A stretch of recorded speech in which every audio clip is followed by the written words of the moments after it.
Genesis chapter 2. So the creation of the heaven and the earth and the evening in them was completed. So on the seventh day, God had finished his work of creation.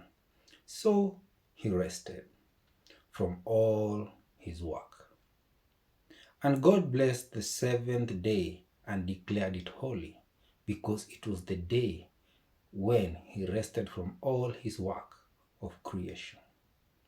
When the Lord God made the earth and the heavens, neither wild plants nor grains were growing on the earth, for the Lord had not yet sent rain to water the earth, and there were no people to cultivate the soil. Instead, springs came up from the ground and watered all the lands. Then the Lord formed the man from the dust of the ground. He breathed the breath of life into the man's nostrils, and the man became a living person. Then the Lord God planted a garden in the Eden in the east, and there he placed the man that he made. The Lord God made all sorts of trees grow up from the ground, trees that were beautiful and that produced delicious fruits. In the middle of the garden, he planted the tree of life and the tree of the knowledge of good and evil. A river flowed from the land of Eden, watering the garden and then dividing into 4 branches. The first branch, called Pishon, flowed around the entire land of Havilah, where gold is found. The gold of that land is extremely pure.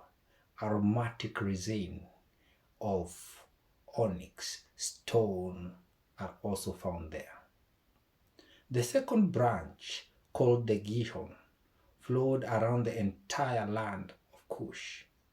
The third branch, called the Tigris, flowed east of the land of Ashur. The fourth branch, called the Euphrates. The Lord God placed the man in the Garden of Eden to tend and watch over it.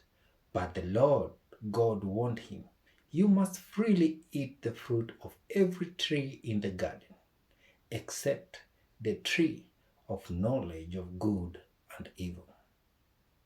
If you eat its fruit, you are surely to die." Then the Lord God said, "It is not good for the man to be alone. I will make a helper who will be just right for him."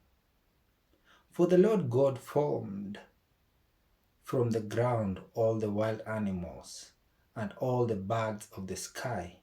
He brought them to the man to see what he would call them. And the man chose a name for each one.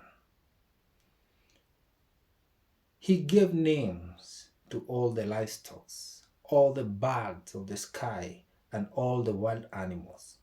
But still there was no helper just right for him. So the Lord God caused the man to fall into a deep sleep.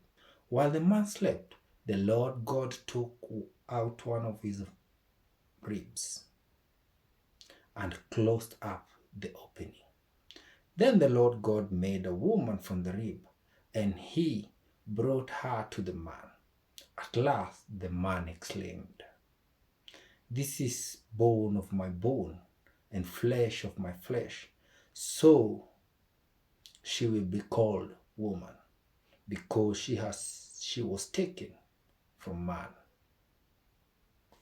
This explains why a man leaves his father and mother and joins to his wife, and the two are united into one.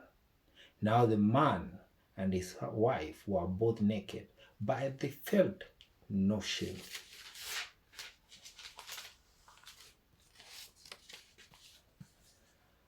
So, great is his faithfulness, for his mercies are new every morning, and they endure forever without fail.